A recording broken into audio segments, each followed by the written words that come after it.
Particulares em colaboração.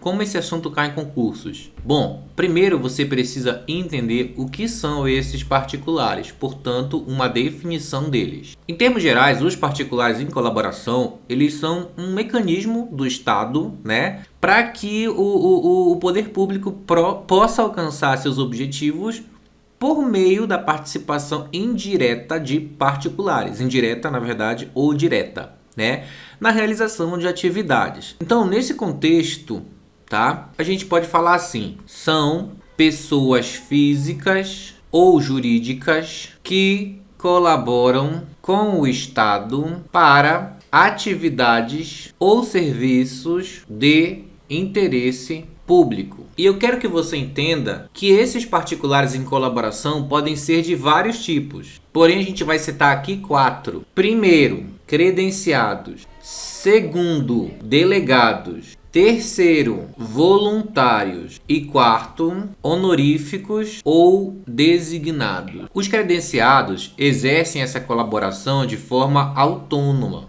ou seja, sob sua própria responsabilidade, sem vínculo empregatício. Esse sem vínculo empregatício é com o Estado. Um exemplo seria, por exemplo, um médico que não é do serviço público, mas ele é credenciado, ou seja, ele é um médico, ele é particular, ele presta serviço no âmbito particular, mas ele tem um convênio ali, por exemplo, de baixa cirurgia com o hospital público. Então ele vai até o hospital público prestar esse serviço. Naquele momento ele está sendo um agente público, só que um particular em colaboração. Delegados. Delegados também são particulares, só que eles recebem uma delegação de competência. E essa delegação de competência é feita por meio de um contrato, ou um convênio, ou outro instrumento legal. Como exemplo, você pode ter aqueles que realizam serviços de limpeza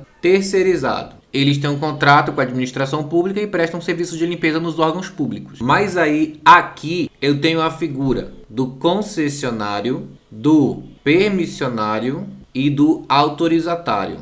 Se você está na área de membros, você vai ter detalhes sobre esses 3 lá. É só abaixo desse vídeo você vai encontrar. Voluntários. Os voluntários, eles trabalham de forma espontânea, sem remuneração. Eles também não têm vínculo empregatício. Como exemplo, você tem aqueles que ajudam em situações emergenciais, você tem aqueles que ajudam em projetos sociais, vocês têm aqueles que ajudam em situações de calamidade, voluntários em hospitais públicos e, por último, temos os honoríficos ou designados. Esses são aqueles que, por meio de designação ou nomeação, vão exercer as atividades do serviço público. Em regra, eles não têm remuneração, sem remuneração. Em regra, sem vínculo empregatício. Exemplo: jurados, mesários, serviço militar, conselheiro tutelar, etc. Veja que eu falei que é sem remuneração.